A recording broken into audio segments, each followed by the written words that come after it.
Hey, so if you're like me, you're probably brand new to making a podcast and probably have no clue where to start and probably don't have the equipment to do so. But let me tell you something. There is an app that will allow you to create your podcast and actually give you the tools that you need to make it. It's called Anchor. It's free to use and you can download it right to your phone or your computer. And Anchor will also help you distribute your podcast so it can be heard on places like Spotify, Apple Podcasts, and many more. You can also make money from your podcast with no minimum listenership, and it has everything you need to make a podcast in one place. So if you're looking to use your voice to speak to something that you are passionate about or something that makes your heart sing, download the Anchor app or go to anchor.fm to get started. And you can download Anchor from wherever apps are sold.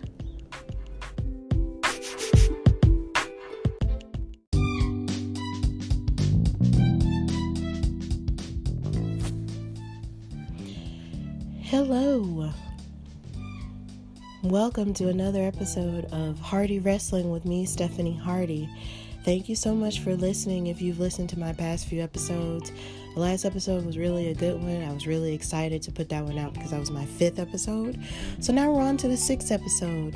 And hopefully, this podcast can give you something cool to listen to while you're in the comfort of your cozy home, trying to avoid all the craziness that life has been offering us for the past few days.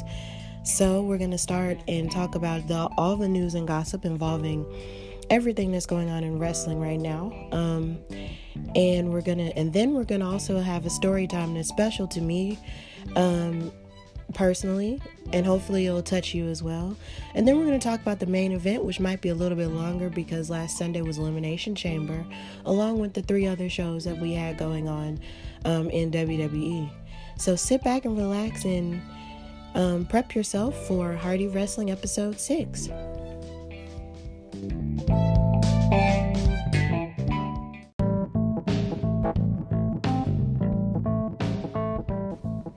Okay, so we're going to start with news and gossip-ish.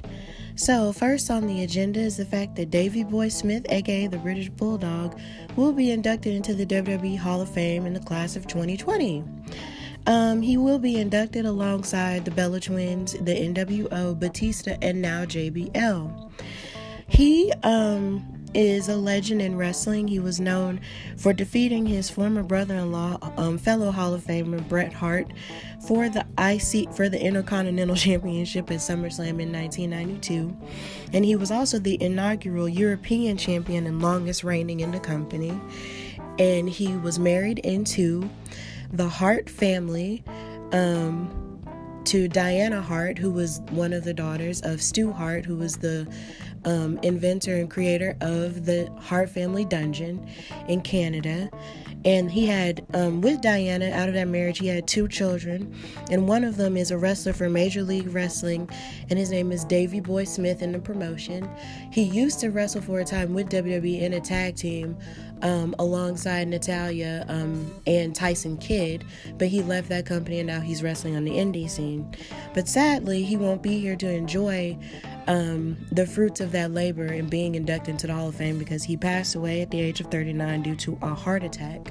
So I'm assuming someone in the family will be able to induct him in, and I feel like that's a wonderful honor that's being bestowed upon a Hart family wrestler. So congratulations to Davey Boy Smith and congratulations to the Hart family on their continued success. And yeah, that's fantastic. Now, this is going to be news segment is going to be a little bit serious based off of what's been going on in the world. So with this story, it kind of ties in with everything that's been going on with the coronavirus. And I just want to say that I want to send thoughts and prayers and all kinds of good vibes to anyone who has been affected by it, who's already possibly lost family members, or to any person who's infected by it, who's, hoping for healing to take place in their lives from it. And for those who are afraid that they might get it, be responsible with that. So with this virus being worldwide, there's levels to it that definitely does affect everyone involving everyone in wrestling. So I'm going to talk about how the news is going to affect that. So Wrestlemania will possibly be canceled by the Tampa City Commission in Hillsborough County. Now, the commissioner, Les Miller, stated in a statement that he hopes the WWE makes the call themselves by this week, but if they don't, then they might have to pull the plug on it. Now, it's a huge deal considering this is an event that has been a mainstay for over 30 years, and nothing like this has ever happened before. But the biggest issue here is the fact that since WrestleMania is not your average everyday pay-per-view, it's a worldwide event that brings in people from all over the planet to this one place. It would pose a danger to all these people who will come, because you just never know who's infected. You don't know who might be sick or whatever, and it might cause, a significant amount of trouble in that. So we still don't know if it's going to be canceled. We don't know if it's going to be postponed till maybe later in the year, like during the summer, which might push some pay-per-views back or something. I don't know. And there's just so much going on. They're still building up storylines headed to WrestleMania because it's getting closer and closer to April. But we'll just have to wait and see. I personally would love it if they didn't cancel it and just had, WrestleMania with no audience, even though I know that's a huge money maker for the company as a whole. But if they had it with no audience, or even if they just moved it to like a place, maybe even moved to the Performance Center, which sounds kind of, a stretch considering the Performance Center is like small and WrestleMania is like this big, huge event with all these, different clothes and different outfits and entrances and stuff like that. But I'm pretty sure, they'll find a way to make it work somehow. So there's that part. And then also in the news, we have the fact that there are other WWE shows and AEW shows that will be held without fans. SmackDown this past Friday was supposed to be in Detroit, but given the recent events involving the coronavirus, it got moved to the Performance Center in Orlando, Florida. And the same thing is set to happen to Raw this week, because I believe it was supposed to be in Pittsburgh or something. And it got moved to the Performance Center, and NXT will also be in the Performance Center as well, as opposed to being at Full Sail University like it always is on Wednesdays. I can say that watching SmackDown this past Friday was a bit of an adjustment, but it wasn't, it didn't take away from the show to me at all. In fact, I actually enjoyed the fact that there wasn't an audience there, because you were able to actually focus on what was going on with the wrestlers and the stories that they were, pushing forward and everything. And you were able to kind of clearly hear the ring psychology behind everything they were saying, with the yelling at each other and talking smack at each other. And even with Michael Cole and Triple H, doing commentary, because some of the talent couldn't make it there due to travel issues, they still did the best they could with what they had, and it was beautiful. And I actually look forward to Raw and NXT this week, without an audience, because sometimes, as much as I love the audience as, an audience member, it gets kind of frustrating sometimes when you have wrestling fans who kind of scream through promos or scream through matches, or when there's a match that they feel like is boring or something, they'll keep chanting random things that have nothing to do with the match itself, or they'll say what throughout an entire segment because they may not be understanding anything a person might be saying, or they just feel like it's boring or whatever. So it's kind of nice for a change to not have the audience out there. So we'll just continue to enjoy those shows, and I will say just go into it with an open mind and continue to watch it even though there is no audience there, because the performers are still very much giving their all. And I'll talk more about that later. And also in the news, we have former tight end for the New England Patriots, Rob Gronkowski, who might be moving to the WWE. He's nearing a deal with them, and apparently is close to becoming a done deal. And it was confirmed this past Friday on SmackDown that he will be on this episode of SmackDown this Friday, and it was confirmed by his real life friend Mojo Rawley, who's also a WWE talent, and they played football together and everything. So that is huge news going into WrestleMania season. And The Gronk has actually been on WWE before. He was on there during WrestleMania 33 in 2017, and he was assisting his friend Mojo in winning the Andre the Giant Memorial Battle Royal. And he basically went in the ring and tackled Jinder Mahal, and which basically helped Mojo eliminate him so he could win the Battle Royal. So I think that'll be exciting to see. It's always cool to see wrestlers, or just, people from different aspects of the athletic world come in to become wrestlers and, make stars of themselves. So that's going to be cool. And that's all for your news and gossip-ish, and we're going to move on to the next segment, Wrestling Fan Story Time. And we're going to be discussing women changing the face of beauty in wrestling. So stay put.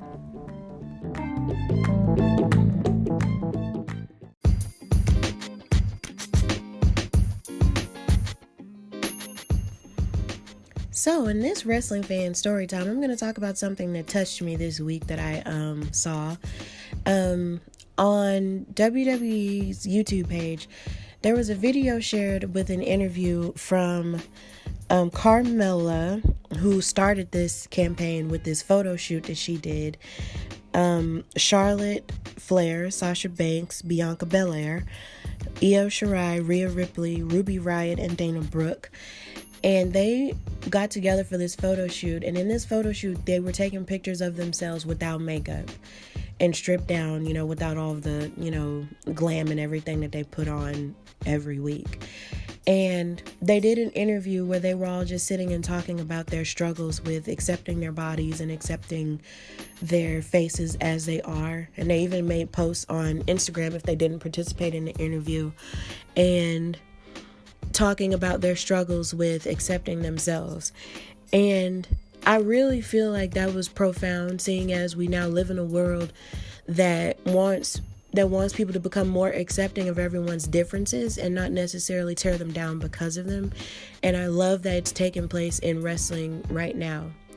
Now, I will say my journey in watching wrestling is the fact that a lot of the time before this women's evolution started taking place, with the exception of a few women like Molly Holly or Jacqueline or Jazz or whatever, a lot of the women that they had in wrestling during my lifetime sort of looked the same.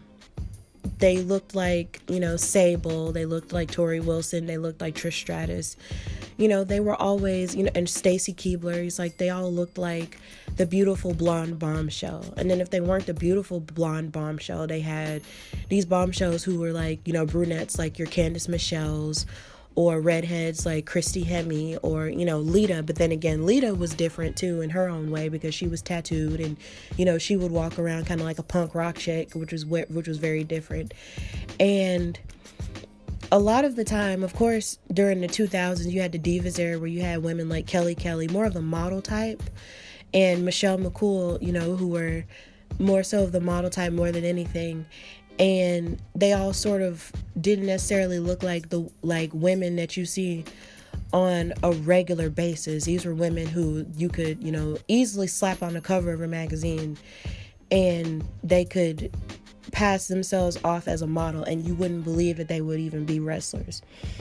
And of course, those women are beautiful the way that they are, the way that they're, were created. But at the same time, that only caters to a specific audience that only relegates women to just being lookers. And I felt like that was sort of a disservice to a lot of women who might watch wrestling who don't look like that. Because I know for sure, growing up as a child, I used to love to watch the girls because they were girls, and I was never watching it, for, oh my God, they're so hot, like some men were doing or anything like that. But now that I'm older, it's just looking at, the women that they had and what they were making the women do, because it's not the women's fault at all. It's basically the establishment's fault, and how they used to make the women they never took them as seriously. So it's just, now I'm happy we're at a point where we can have the discussion of self-empowerment and women loving who they are and how they were created. And I can say that it's more diverse than it's ever been, because you have women like Rhea Ripley who look like they're about 6 feet tall, and, she has her hair cut short with the buzz cut and everything, with piercings, in her face and everything. And she looks like a rock goddess. And then you have women like Bianca Belair who talked about her struggles with accepting her body, as muscular and athletic as she naturally is. And then also on top of that, she's a black woman. So it's just, there's a lot of acceptance issues that she discussed that she had in accepting, herself in that manner. And then you also have women like Sasha Banks who have, who mentioned on Instagram with her picture that she had uneven skin, and it took a lot for her, to take off all of her makeup in the shoot and everything. And then you also had women like Charlotte Flair, who is like 5'7", and she has had struggles with her look simply because of the fact that everybody, and I've seen this before on the internet, there have been people who call Charlotte Flair a man, and they think, oh, she looks like a man, or because she has a lot of the features that her father has, and they say, oh, she looks like a man, or oh, she's too muscular, and oh, she doesn't, and they talk about how flat her butt is. And it's just so disheartening to see stuff like that, because these are women who put their bodies on the line every single week to entertain us and to make us feel good about ourselves, but yet we tear them down on the internet because we don't have the courage to say these things to their faces. And it's just so terrible, the things that we do to each other and we say to each other, and especially to these women who do nothing but entertain us, because just because they're on television doesn't mean that they don't have issues accepting themselves, and it doesn't mean that they don't have struggles that they face. Yeah, they're on TV, and yeah, they're making a ton of money, but that doesn't take away any of the things that they're feeling inside. They're still human beings who have struggles just like we do. And I commend them all for doing this photo shoot and showing themselves, as imperfect humans, who aren't glammed up all the time, who aren't, living their lives for the sake of, being accepted by all these people who are just like, oh, they need to look this way in order for me to, watch them, or in order for me to consider them attractive. It's not fair to hold them under a microscope like that. So they're changing the face of beauty in wrestling. They're showing that you don't have to have this certain type of hair, or this certain type of nose, or this certain type of shape in order to be successful in the wrestling business. Or, your arms have to be, unmuscular or not muscular enough or overly muscular in order to succeed. So I was really happy to see that, and it touched me because I'm a person in my own life who walks around with no makeup on. And I mean none at all. And there are times where sometimes I see women, who I deal with in my daily life who do wear makeup and who don't wear makeup. And sometimes I wonder to myself, well, maybe should I, start buying makeup? Should I start, wearing, more lipstick or whatever? But then when I look at myself and I just put on lip balm, I have to tell myself that that's just enough, that is enough. And even if I do decide to wear makeup at a certain point, that's enough too, because that's my choice and it's my body and I can do whatever I want to with it. And I'm beautiful regardless of whatever it is that I put on. And I'm really grateful that these women in WWE and also in other promotions are, leading the charge and showing that women, who are fans, who aren't fans, women, period, can be beautiful in their own skin and be who they are and be as brilliant as they can be and also be as vulnerable as they can be as well. And that's the end of that wrestling fan storytime segment.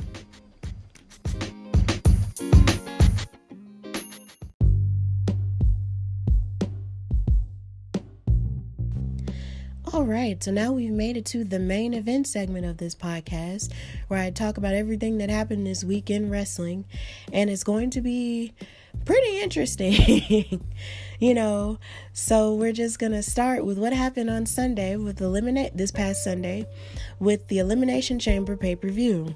There was a pre-show before it, and they had a match between the Viking Raiders and Kurt Hawkins and Zack Ryder. And the Viking Raiders won that match in short order, so we won't necessarily go through that one. And I won't necessarily go through all of which that happened in all of the matches itself, but I will tell you about the parts that I really enjoyed. So we're going to go into that. Now, in the main show, you had a stellar match between Daniel Bryan and Drew Gulak from 205 Live. You had a cruiserweight, a former cruiserweight champion versus a main roster dude in the form of Daniel Bryan. And since Daniel Bryan has taken more of a role backstage, from what I've heard, he wanted to fight the best of the best and want to be able to sort of make a star in terms of who he wanted to wrestle, and so he wanted to wrestle Drew Gulak. Drew Gulak, of course, over the past couple of weeks was saying that he knows all the holes in Daniel Bryan's armor, so Daniel Bryan challenged him. And this match took place, and I think that Daniel Bryan was surprised just as much as we were. So basically, it was almost like Daniel Bryan was fighting his technical wrestling twin. It was so good. It's like you had a whole lot of crab locks reversed. You had, of course, a whole lot of kicking each other, but there was just so much submissions. There were so many submissions going on. There was a point where Daniel Bryan had a submission rack onto Drew Gulak, but somehow Drew Gulak knew how to reverse it and put him in the same rack, in the same submission rack. And it was just like, it was amazing. And then there was even a scary point where Drew Gulak was even working on his neck, on Daniel Bryan's neck, which was injured. And he couldn't wrestle for like a couple of years because of that injury, but of course he's back now. But there was a scary point where he landed on his neck somehow due to a suplex that Drew Gulak did on him, and it was really scary.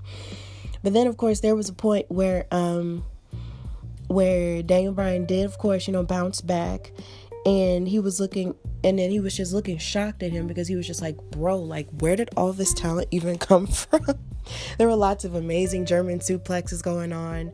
And of course, Daniel Bryan wound up winning the match, and I believe he wound up submitting Drew Gulak with his yes lock. But he was looking like he had a ton of respect for Drew Gulak in that regard. I want them to wrestle again, just so I can sit and watch that technical masterpiece. While I was watching it, I just couldn't help but think about the first technical match I ever saw, which was it was a masterpiece between Rey Mysterio and Eddie Guerrero at WrestleMania 21. And they were tag team champions at the time, but they were wrestling each other, and it wasn't anything negative. They were just fighting each other for the sake of doing it. It was one of the coolest matches I had ever seen in my life. And that's just what it was, and that's exactly what it reminded me of, sitting there watching Daniel Bryan and Drew Gulak go like that. So, hey, it was beautiful, and I definitely recommend it. And I also found out from the commentary team that Elimination Chamber has been a stipulation for 10 years now. So, hey, we're getting old. So there's that. And Andrade and Humberto Carrillo fought for the U.S. Championship. And of course, that match was good. And I don't want to go off into that one too much, because of the fact that they fought each other so many times. And as much as I hate repeats, I really don't get tired of watching these guys fight. But basically, Andrade won due to there was a whole bunch of near falls, but then Andrade won because he grabbed Humberto's tights and cheated. But he retained, so I guess that's a good thing. So I don't know how long they're going to keep fighting each other, but I mean, that was a pretty good match, and I recommend watching it, but I won't go off into that too much, because of the fact that it was a lot of the repeat stuff that they had done to each other over the past couple months. So it was good, but yeah, it was more of the same thing. Now, a couple of highlights I'm going to talk about comes from this match, which was the first Elimination Chamber match of the night for the SmackDown Tag Team titles. So just to go through the stipulation of the Elimination Chamber match, for those who don't know, the match began with two teams or two opponents, and a new team is released in 5-minute intervals from their pods. And when a tag team partner is pinned, that means the entire team basically gets eliminated, and whoever is left standing between the two teams who are left will be the champions. And something that I did notice that I thought was really cool was the fact that I don't know if the pods were mic'd or whatever, but there was a point where they were, where all of the people in the pods, like, you could hear them talking smack at whoever was in the ring, and I thought that was really cool. So the New Day came out with their entrance, and they had the coolest outfits. They had their outfits made that were basically like made as get well soon cards for Xavier Woods, who's still out.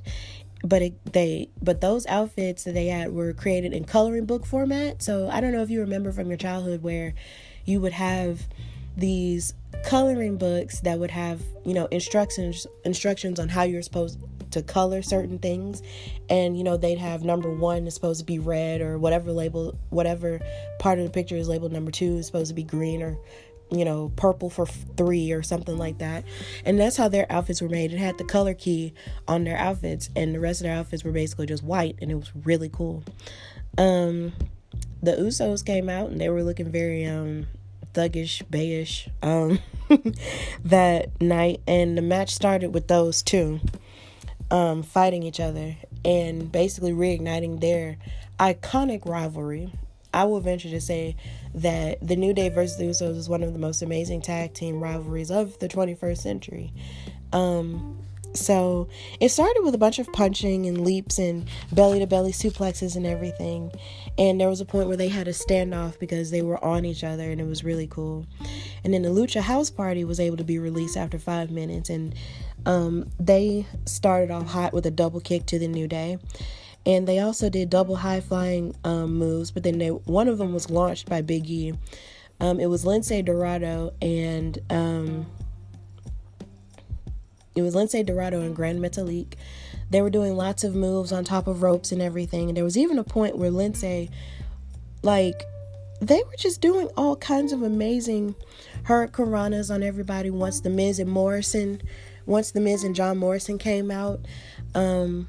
They got kicked a lot by the Lucha House Party, and Miz and Morrison kept beating up on Kofi, taking advantage of that. And then, of course, within another 5 minutes, you had Heavy Machinery come out to roaring applause. Otis is just like the most over person right now. It's really amazing. They were slamming and throwing people, and then they were squashing the Usos into the chain walls. There was even this amazing spot where Lince Dorado did a shooting star press from the top of the cage. Like, he climbed up, like, while all the wrestlers were fighting each other in the ring, Lince was climbing, and nobody knew exactly where he was going because, of course, when you're watching on the screen, you can't see everything, but I'm pretty sure the fans can see. But he climbed all the way to the top of the cage.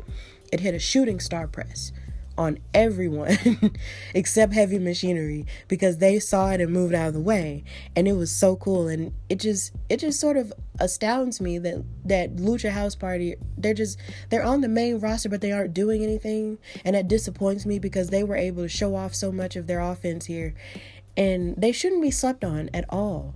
Like, let's just stop sleeping on the Lucha House Party. But then after that point, Heavy Machinery actually eliminated them from the eliminated Lince Dorado and eliminated Lucha House Party from the match, which disappointed me because I'm just like, how y'all gonna do that amazing spot and then get eliminated? Dang it. But anyway, after they got eliminated, you had Dolph Ziggler and Bobby Roode enter, and yes, I'm still calling him Bobby. I don't care what nobody say. And Dolph Ziggler kept mushing Otis against the chain walls because, they still have that beef going on because of the whole Mandy Rose situation. Then there was a point where Dolph Ziggler climbed onto a pod, but then Tucker climbed up on that pod as well and then threw him into Otis. And then Tucker did a somersault off the pod into the other opponents, which was cool because, a big man isn't supposed to move like that, but he does, and it's awesome. And Ziggler and Bobby basically kept bullying Otis, but he kept fighting back, and it was a lot going on. But then there was also a really scary point where Otis tried to spear Dolph Ziggler into a pod, but then Ziggler moved out of the way, so Otis speared himself out of the ring, and he couldn't, get up in time to fight back, I guess. But then Tucker kept fighting back, but Bobby and Dolph Ziggler were just too much for him, and they eliminated Heavy Machinery, and everybody was chanting the word a-hole at them because, of course, they're the biggest heels right now. But then, of course, as Dolph Ziggler and Bobby Roode were bragging about it, like, yeah, we eliminated Heavy Machinery, you'll never be good at us, blah, blah, blah. They got eliminated because the Usos hit a double splash on them. So the audience was really happy about that. So really the only people who were left were the New Day, the Usos, and Miz and Morrison. But then the New Day got eliminated due to Kofi missing a crossbody jump, and Miz and Morrison did a double cover on them, so the New Day got eliminated. Darn. So it was only the Usos and Eminem left. So Miz and Morrison used the ropes as in a legal sense, because there's no disqualification. So as the Usos kept fighting back and kept hitting them with super kicks and everything, the Miz and Morrison, they're just so sneaky. So they used it when there was a point where they actually hit their moves on them. They covered them and actually used the ropes as leverage and retained their SmackDown Tag Team Championships. So all in all, it was a fantastic match, but it was just like, they cheated, but whatever. Then you had a match between AJ Styles and Aleister Black, and it was a no DQ. And AJ Styles, of course, brought his boys out there, the OC. And it just wasn't necessarily fair, but the match was pretty good. But I will say this, though. Watching AJ and the OC cheat, was annoying as all get out. But the payoff was fantastic because all you heard was dong. And the Undertaker came out and he had the OC in, like, he was choking both of them with both of his hands. And then AJ Styles was like, what? And then when the Undertaker turned around, AJ was getting ready to hit him with the phenomenal forearm. And the Undertaker caught him midair. And basically, it was just like, it was amazing. He caught him midair and he choke slammed him. And then the lights went off again, and then the Undertaker disappeared along with the OC. And Aleister Black was able to hit the Black Mass on AJ Styles for the win. So I believe that might be over. That feud might be over, because now AJ Styles is going to focus all his attention on the Undertaker for WrestleMania. So that was very interesting. We're going to talk about that a whole lot more. But that match between Aleister Black and AJ Styles was really good. But I just wanted to talk about that component. So I definitely recommend that you watch that. The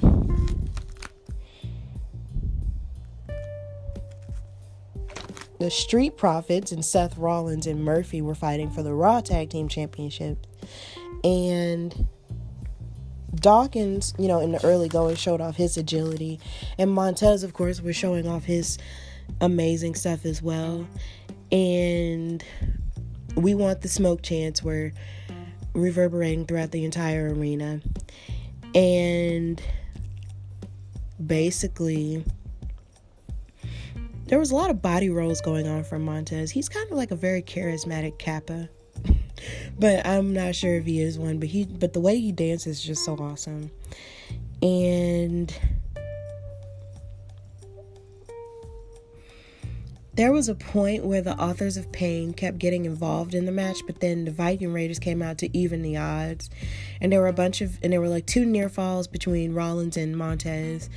And Buddy Murphy had Montez Ford on in a headlock, but then Murphy was also hit double knees on him to a near fall.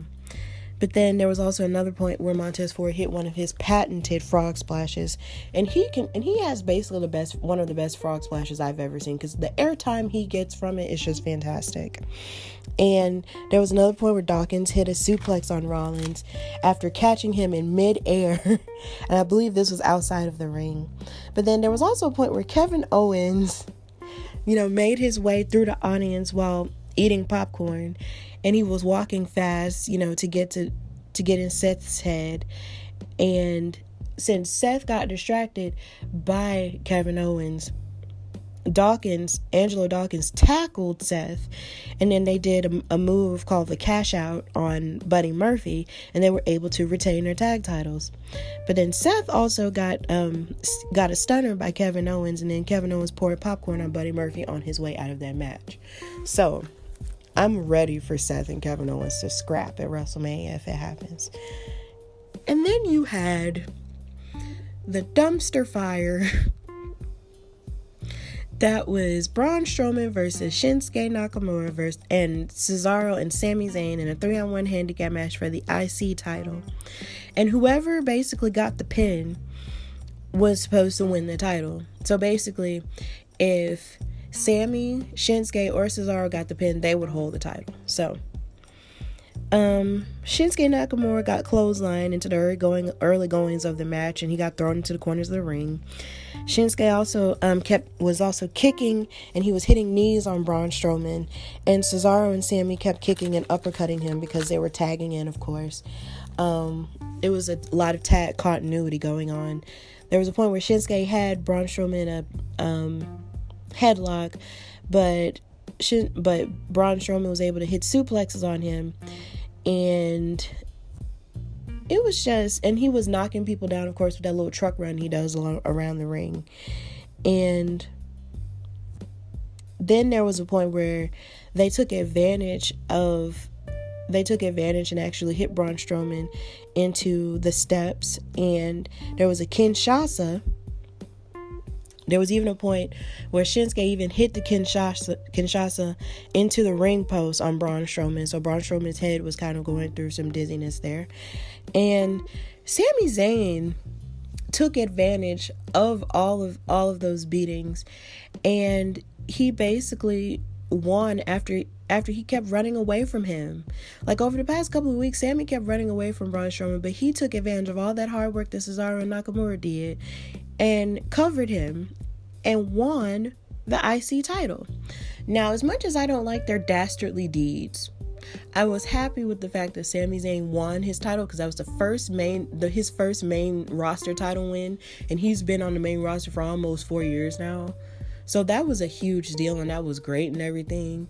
And I kind of hate that it took so long for him to finally win a main roster title, because literally the only title he's won in WWE is the NXT championship, and he only had that for a short while before he got injured and had to give it up. But congrats to Sami, even though he totally won it in a nefarious way. But whatever. And then we had the Elimination Chamber match between the women for the number one contendership for the Raw Women's Championship match at WrestleMania between Shayna Baszler, Asuka, Natalya, Liv Morgan, Ruby Riott, and Sarah Logan. And this was Asuka's first Elimination Chamber match. And basically she was out there even though she had a tweaked wrist, which speaks to her resilience. And since this past Sunday was International Women's Day, the women were the main event, and I thought that was cool. So Natalya and Ruby started the match, and they were talking trash to each other. And then there was a point where Natty hit a snap suplex on the Ruby Riott. Then Ruby Riott slammed Natty into Liv's pod, and Natty kept talking trash at Liv Morgan out of nowhere. And Becky was watching from backstage. And something that irritated me during the match was the fact that there were a lot of CM Punk chants out of nowhere for whatever reason, which also speaks to what I was talking about earlier with the fans kind of being just mean sometimes during matches. And then, of course, in that 5-minute interval, you had Sarah Logan, who was released, and she started ramming Natalya into a pod. Then Ruby Riott was on top of Liv's pod, and then Sarah was on top of the pod as well. But then Ruby Riott got powerbombed onto the floor by Natty. And then Sarah jumped from the pod onto Ruby Riott and Natty hit a double suplex. Then Shayna Baszler was released, and basically you could end the match, right? I could end this segment right here. But I'm not. So Shayna Baszler got released, and then she eliminated Sarah and Ruby Riott with her Kirifuda clutch. And they basically tapped out in quick fashion. Then Shayna Baszler threw Natty into a pod and was using the door of the pod to basically hurt her and injure her. And then Natty just tapped out to the Kirifuda clutch as well. Then Liv Morgan got released, and she fought back against Shayna Baszler. But then Shayna Baszler slammed Liv into the chain wall and into a pod, and then kicked Liv, multiple times. And then Liv was choked out, but she didn't tap out. So she basically passed out from the Kirifuda clutch. So she didn't, tap out at all. And then Asuka was the only person left. Now, there was a lot of NXT chants in here because, they had never really fought each other. So you had, Asuka, and Shayna Baszler going up against each other. And you had Asuka with a hip attack, and she kept kicking Shayna Baszler down. She actually got the most offense in out of any other opponent. But then Shayna Baszler kept hitting her close range kicks. But then Asuka, there was a point where Asuka put her in the Asuka lock. And it looked kind of hopeful for a second. But then Shayna Baszler rolled out of the ring, slammed Asuka into chains, and then attacked Asuka's wrist with the joint manipulation that she likes to do. And then she kept kneeing Asuka, and then she put her in the Kirifuda clutch, and then Asuka passed out, and Shayna Baszler won the match. So now she is going to be facing Becky Lynch at WrestleMania for the Raw Women's Championship. Now, here again, we don't know if this match is really going to happen because of all the events that's going on in the world, but we shall see. So that ends the Elimination Chamber segment. So now I'm going to go into the main event segment where I'm going to talk about all of the shows.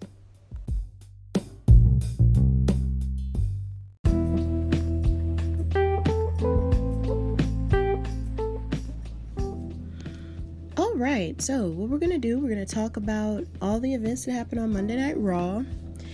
And we're going to start with the Raw women. So Becky Lynch started the show.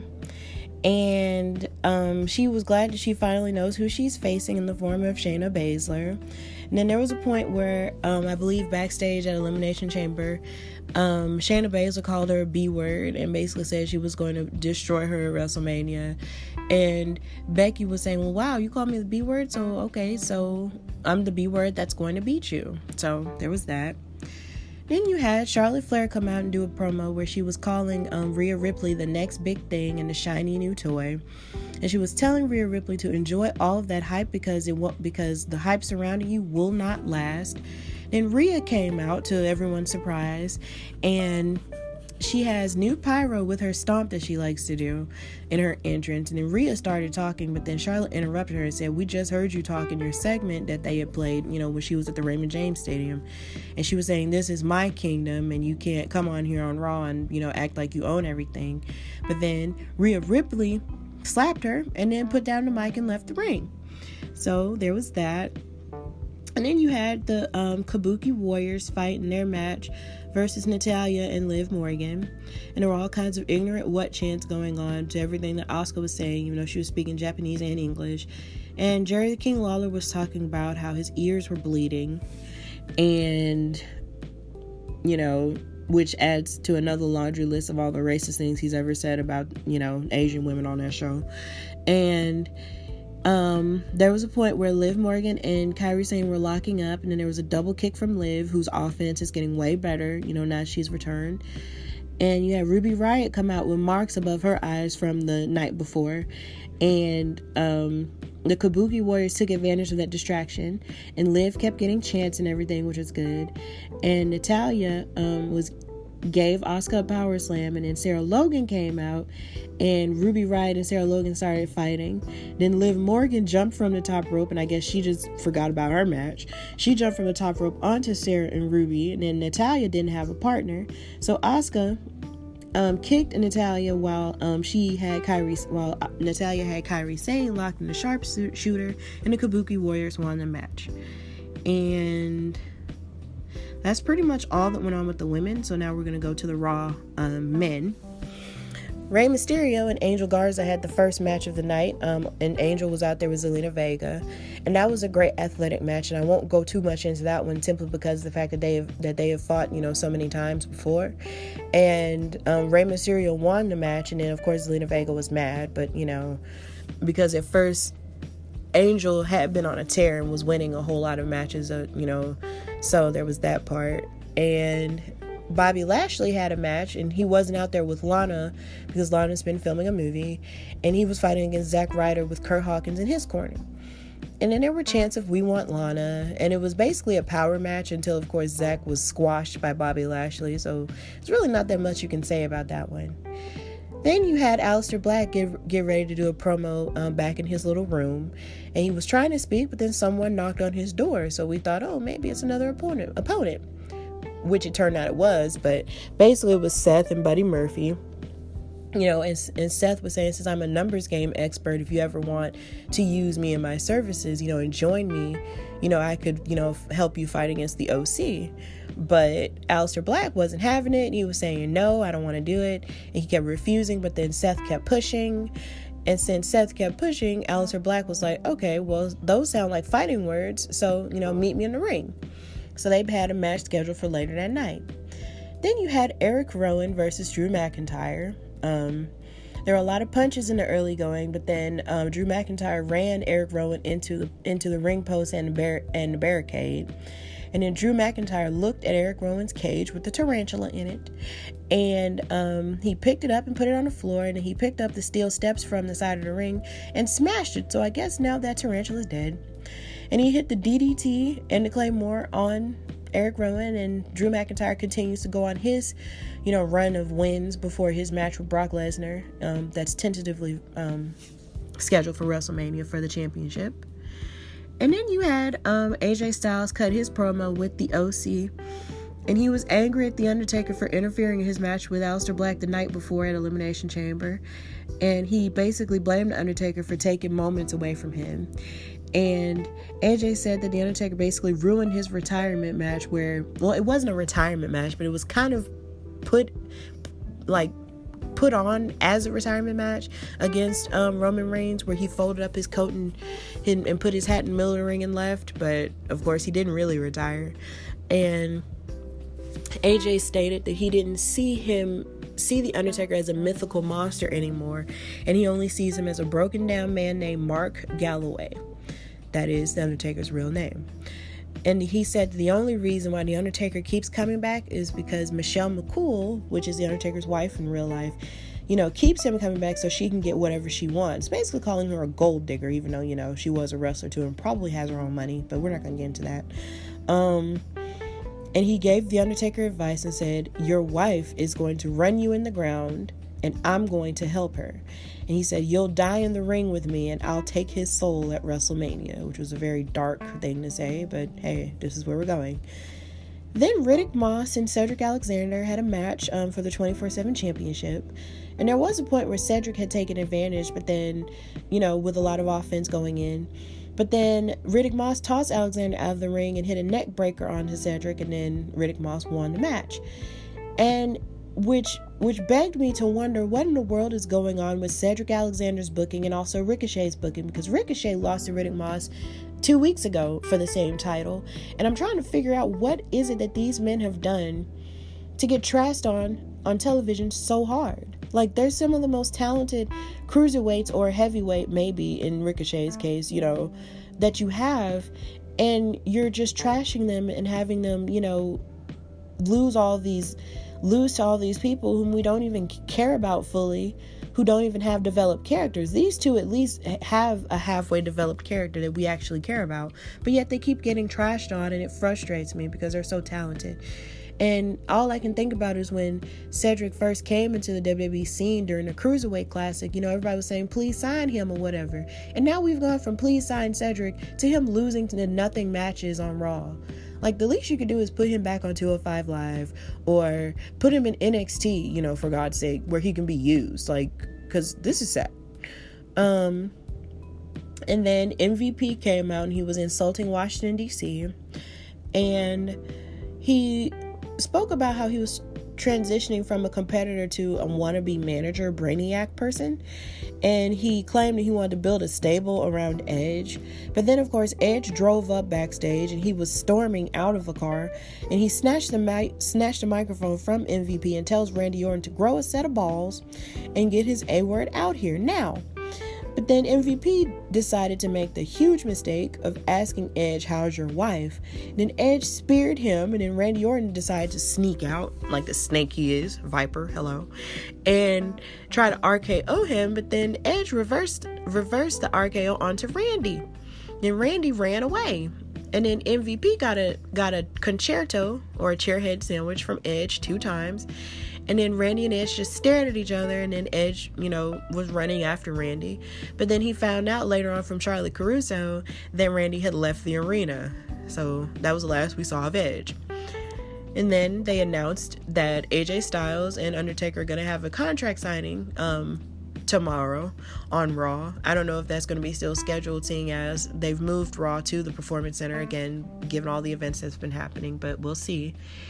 And then they announced that Triple H had won the Arnold Classic Lifetime Achievement Award, and he was saying in his speech that he seeks to inspire and help people reach their fullest potential, which he has been doing over the past couple of years as the leader of NXT and all of that, and turning it into a third brand, not even a developmental brand anymore. So congratulations to him with that. And then Paul Heyman had a promo where he was talking about Brock Lesnar's list of victims and how he's going to add Drew McIntyre to said list on Wrestlemania. But then Drew McIntyre responded with an emphatic defense of himself, saying that he isn't a fluke and his victory at the Royal Rumble wasn't a fluke. And he said that he's going to claim more Brock Lesnar to become the new reigning defending undisputed world champ at WrestleMania. So there was that. And then we had the match between Seth Rollins and Aleister Black, and it started with a lockup, and it was their first time ever fighting each other. And then there was a knee sweep onto Seth Rollins, and then Aleister Black was taking advantage of the match, but then Buddy Murphy interfered in the match and got Seth Rollins DQ'd. And then Viking Raiders came out to help Aleister Black, and then the Street Profits also came out, which basically turned the match into an 8-man tag team match. So Seth and Co was out there fighting with the Viking Raiders and the Street Profits, and seeing as we've seen, them fight and lock up about 1,000 times over the past couple of weeks, I won't repeat anything that happened. It was basically the same type of match you could come to expect from them. It wasn't bad, but I just won't repeat any of the stuff that I've said before about them. But just know that Seth Rollins and company actually won the match, which sucked, and the feud between him and Kevin Owens is going to still go on. So that's all that happened on Raw. So now in the next segment, I'm going to talk about NXT and SmackDown.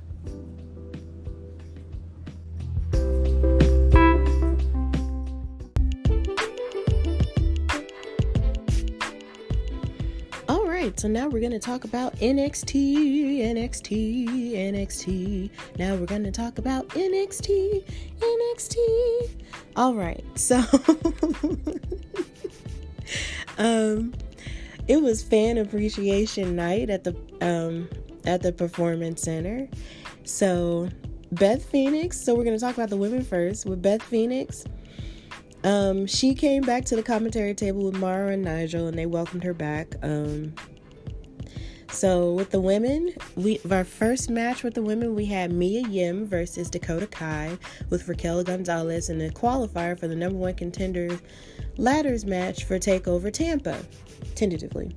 So it was a physical punch happy match in the beginning, but then somehow or another, Gonzalez interfered by slamming Mia into the apron, and then Mia Yim hit a jumping net breaker and rolling cannonball with a near fall, and Dakota Kai was putting up a lot of offense with a lot of her kicks and everything, but it was almost like she was just depending on, well, not mostly, but some of the times it just felt like she was depending on Gonzalez to always, fight her battles and everything. But Mia won the match, but then she was attacked by Gonzalez after she tried to distract the referee. And then they basically both just beat up on her until they decided to leave. But basically, Mia wasn't beat up so bad to the point where she couldn't, participate in the matches coming up. So Mia now qualifies for the ladder match. And now I believe the people who are in the ladder match now so far is Chelsea Green, Mia, and Tegan Knox. All three of them are in the ladder match now. So along with that, you also had Rhea Ripley coming out to the ring to cut a promo. She said if Charlotte thinks she's going to psych her out, she can, go do something else. And she basically said that she can cope with the pressure by knocking Charlotte Flair out. And then Charlotte came as a surprise and interrupted. And she was met with chants of "You don't go here" and "Go back to Raw" chants as well. And Charlotte said that she was going to take Rhea to deep waters and drown the fastest rising star. And then they started fighting and tussling with each other. And Charlotte kicked Rhea and tried to lock her into the figure eight, but then locks it around. But then she wound up locking it around the ring post in high heels. Fabulous. But the referees basically broke them up and sent her away as she held up the title and stepped on Rhea. And then she tells the fans to kiss her butt, but then the fans kept chanting, "You don't go here," at her, which makes me feel like Bianca Belair will always be over. But yeah, I don't want to go into Bianca Belair because if I talk about it, I'll get upset. And then we had another match with Tegan Nox and versus Deonna Purrazzo for the qualifier for the ladder match. Deonna Purrazzo had began attacking the injured arm of Tegan Nox from that she sustained from her cage match with Dakota Kai last week. And then Deonna Purrazzo locked in an arm bar, but then Tegan Nox hit the shiniest wizard onto Deonna to win the match. So like I said earlier, Tegan is now in the match with Mia Yim and Chelsea Green. So now we have a few more qualifiers to do to get more in the match. And that's all that's going on with the women in NXT. So NXT started with the match between Keith Lee and Cameron Grimes for the NXT North American Championship. Of course, during the entrance, Cameron Grimes was doing this amazing thing called the most by antagonizing Keith and running away and falling and tripping on himself. And Cameron Grimes tried to target Keith Lee's legs, and he kept moving for anybody who ever played video games, Cameron Grimes kept moving with his feet like Eddie Gordo from the Tekken video game series. And I know that that's an actual fighting style that I haven't had a chance to really look up the name of or whatever, but I thought it was really interesting how he was moving back and forth like that. But Keith Lee was too powerful. He kept pushing CJ out of the ring. But Cameron Grimes was at a really slow pace during the beginning of the match, and it kept irritating me. And I kept feeling like Cameron Grimes just needs to do a little bit more polishing before, he goes into another high-profile match like this. But he wound up doing a whole lot better towards the middle and the end. He kept stomping on Keith Lee's head. And he hit him with 2 super kicks and a completed German suplex for a near fall. Because he had kept trying to do a suplex on him, but Keith Lee, was kind of too big for that. But he finally got it on him, but then it was a near fall. Then Cameron Grimes did another super kick, but then Keith Lee shook it off and tackled him and gave him a spirit bomb to retain his North American title. So Keith Lee was celebrating, but then Damian Priest came out and attacked him with a nightstick and then ran away after Dominik Dijakovic ran after him to try to defend Keith Lee. But then just as Dominik was trying to help Keith Lee up, Keith gave him a spirit bomb and left. So it might be a triple threat. We'll see. Then we had Tommaso Ciampa arriving to the Performance Center. And then we had another match between Kushida and Raul Mendoza. And they had very similar styles, high-flying, grappling Japanese and Mexican styles that was on display. Kushida, there was this really cool point where Kushida hit an armbar flip, and then he hit a flip into an armbar, and then Mendoza tapped out and Kushida won that match. And then there was a promo with Tyler Breeze, who we hadn't seen in a minute. And he was in an interview talking about how the Performance Center basically helped build him as a star, because they were talking about how it felt to return to the Performance Center and have a show there for the first time ever. And Austin Theory interrupted the interview by saying he was a fan of Tyler Breeze in high school, but he also dissed him in that aspect as well. But then Tyler Breeze took a picture of him and called Theory a flash in the pan and walked away. So I guess Tyler Breeze and Austin Theory are going to get into it, and that's going to be interesting. Then they had a Walter and Finn Balor segment, so they're setting up that NXT UK feud right there. And then you had the Undisputed Era come out and try to cut a promo, and then the Velveteen Dream interrupted it, and he admitted to using Roderick Strong as a pawn to get the attention of Adam Cole. And Adam Cole said that Velveteen Dream didn't deserve anything and didn't deserve to come in his championship.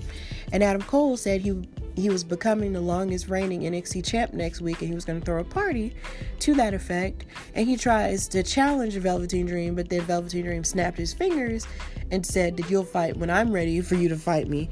And then the Broserweights came out, because Kyle O'Reilly and Bobby Fish had a match with the Broserweights for the NXT Tag Team Championships. And that match was pretty standard stuff for, NXT tag matches. And then, of course, the Broserweights retained. And I believe The Grizzled Young Veterans came out and beat up on everyone in that match, so they're setting up that feud. And then near the end of the show, you had Tommaso Ciampa talking at Johnny Gargano, and he kept saying my time and my way, but then Johnny was talking, and then Tommaso Ciampa was past the mood to talk, and he left the ring, and then they started brawling in the conference room, and then into the workout gym, and then back into the crowd and onto the announcement perch, until finally Tommaso Ciampa slammed Johnny through the announcement desk, and they kept fighting each other back and forth, and they showed this in an exclusive video on WWE.com. They kept fighting and screaming at each other, and Tommaso was like, this is my ring, and this is my house, and all this other stuff. So they can fight forever and I won't get bored. And that's the end of the NXT segment. And now we're going to go into SmackDown.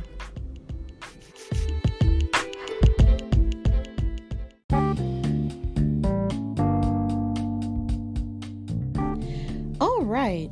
So now we're going to talk about this incredibly unique episode of SmackDown from this past Friday, which was emanating from the WWE Performance Center for the first time ever with no audience members due to everything that's been going on. So, Michael Cole and Triple H were commentating. Some of the talent couldn't make it to the show due to travel issues. So, Michael Cole and Triple H actually wound up becoming one of the best parts of the night because they were being so silly and they were shooting off of each other and it was really funny. So they were kind of short-handed, but Triple H kind of leaned into that and it was just really funny. So we're going to talk about the women first.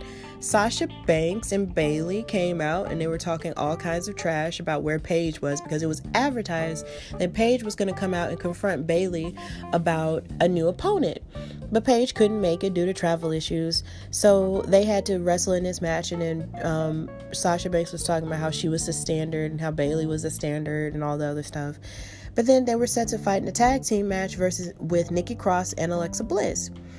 So I wanted Triple H to be on commentary forever, and he kept making references to like all of the great commentators of the past, including his own father-in-law, and it was really funny.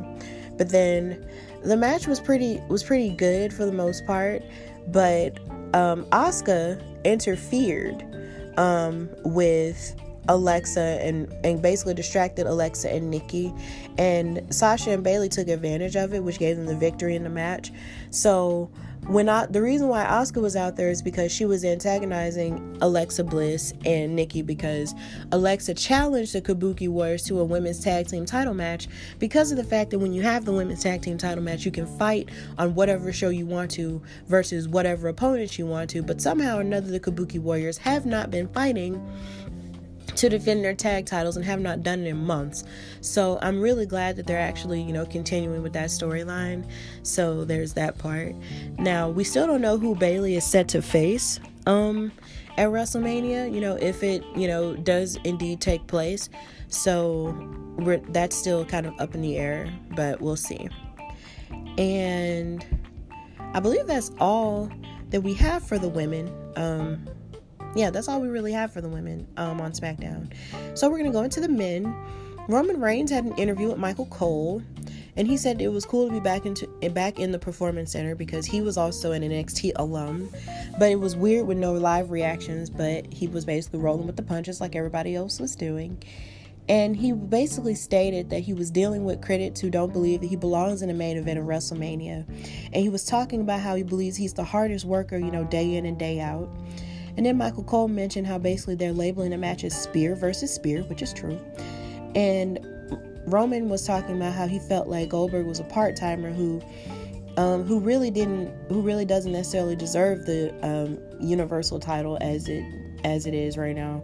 And Roman Reigns was basically saying that he had been groomed and having mastered the art and craft of wrestling because he's there every single week learning and figuring out how to get better in everything that he's done. And he was also making mention of the fact that he was just blessed to be able to participate in it because for a while he didn't think he was going to be able to wrestle due to his leukemia diagnosis. But now that he's back in remission, he's going to bounce back and win his win his Universal title that he never lost. So there was that. And then there was an interview that Kayla had with Jeff Hardy. Now, Jeff Hardy did make his return on Backstage last week, and he talked about how he was hungry and healthy and ready to do a lot more in the WWE, because he had been dealing with injuries and also dealing with his struggles with alcoholism and substance abuse, and I pray that he's gotten the help that he needs, and I'm glad to see him back, even though it's weird because his brother just left, but, whatever. He was interrupted by King Corbin, who called my brother, in my head, a peasant, and basically did all kinds of alcoholic and DUI jokes at him, like, can you, walk in a straight line, or, can you say your ABCs, and all this other stuff, until Jeff interrupted him and says that he has a match with him. And Elias tried to sing Baron Corbin a song, but then Corbin was walking away, and then Elias was saying he had no idea what was coming.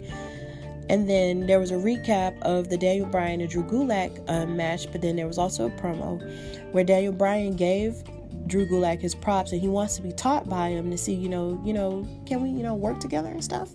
But then Sami Zayn interrupted because he's feeling himself from having won the IC title, and he dissed him for saying no to to his collective with Shinsuke and Cesaro, and he called Daniel Bryan a shell of the man he used to be.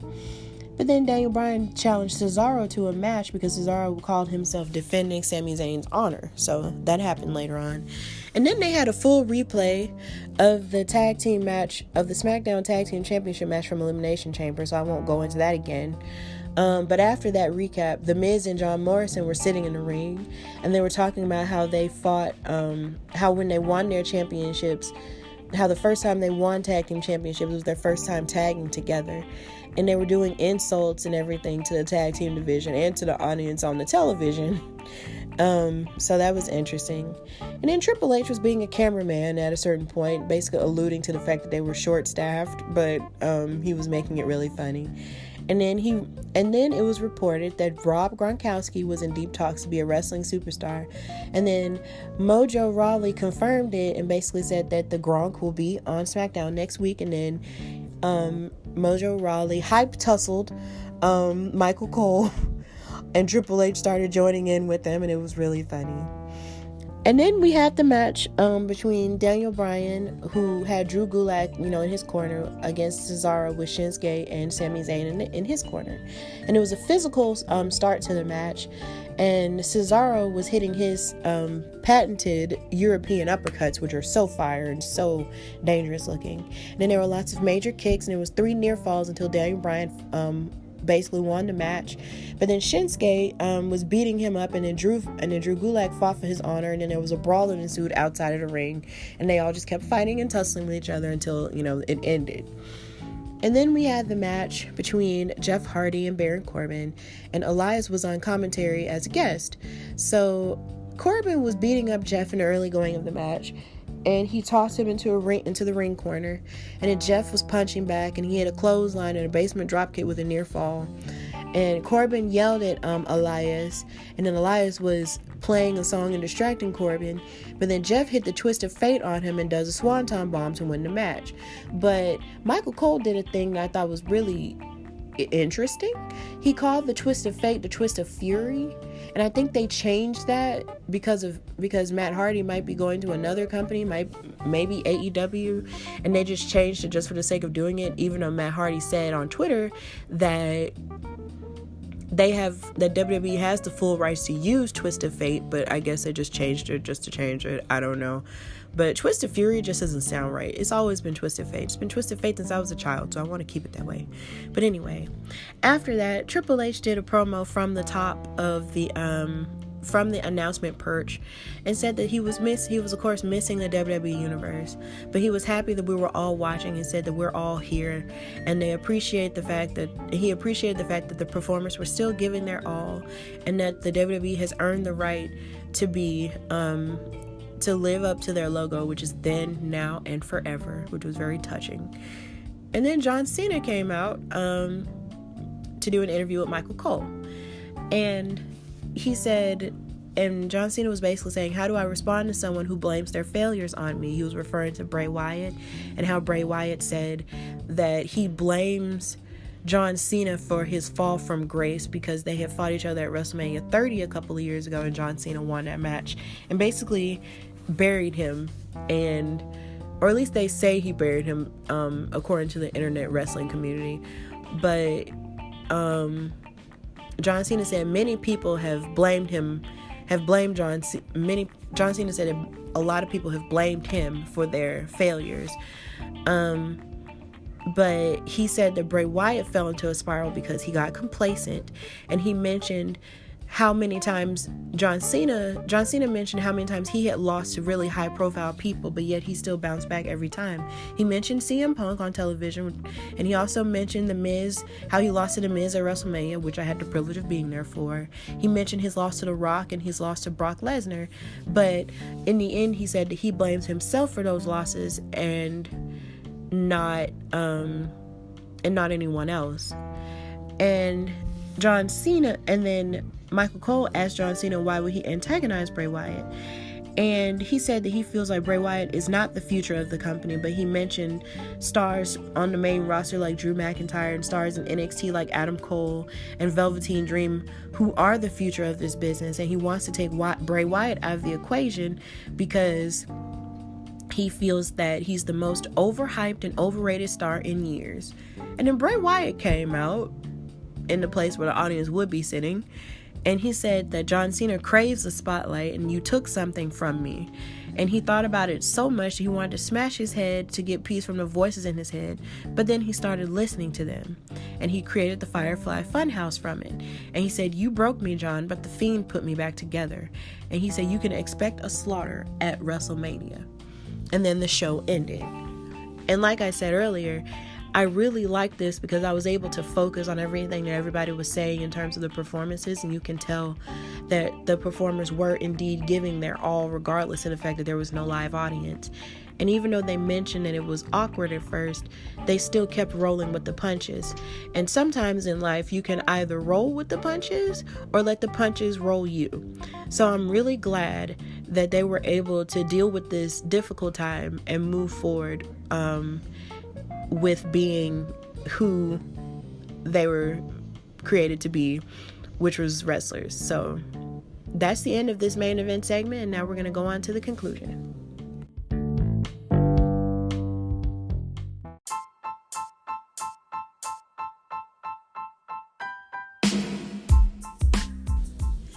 All right. Well, thank you if you've stayed and listened to the show. And if you've listened to any of my other episodes, thank you for listening to those. I really appreciate all the good feedback that I've been getting, how people have been, enjoying my episodes and enjoying, how relaxing it is and learning new things and everything. So I want to say and speak to all the stuff that's been going on with the virus. Even though it has been impacting wrestling, it's also been impacting other sports and other people and everything. So I just want to say in this conclusion that I want you guys to stay safe. I want you to take off if you need to take off. If you're not feeling well, please, go see a doctor. And if you can, and even if you're not sick, I would just say to just please stay safe and be smart about it. Wash your hands, use your hand sanitizer. But also don't let this virus hold you back and let you live in fear either. So if there's anything that you enjoy doing, to sort of take this time to really refocus yourself and everything, please do that. Keep yourself mentally healthy. Keep yourself spiritually healthy if that is the thing that you subscribe to. Enjoy your time with your family and your friends, and, just do what you can to survive this epidemic and to support those who can't support themselves in this, and to just, feed into your community as much as you possibly can during this difficult time. So like I said, thank you for listening to this podcast. Thank you for listening to Hardy Wrestling. Remember, you can listen to Hardy Wrestling on Anchor, Apple Podcasts, Spotify, Stitcher, and Google Podcasts, and a lot of other places. I'll be posting the links on my Facebook. So if you want to follow me and to see anything else that I'm interested in or anything else that I'm doing, you can follow me on Twitter at Queen Steph Hardy. You can also follow me on Instagram at Queen Steph Hardy. And you can also follow the podcast page at Hardy Wrestling Podcast. That's HARDY Wrestling Podcast. And you can also follow me on Facebook at Stephanie LaShawn Hardy, my full government name. And, just give me a ring or just message me or whatever if you want me to talk about a specific thing with wrestling, or if you have any questions that you want me to put on the show, feel free to do that. And with that in mind, I wish you nothing but love, peace, blessings, and miracles. And I just hope that you're keeping yourself safe during this difficult time. All right. Thank you. Bye.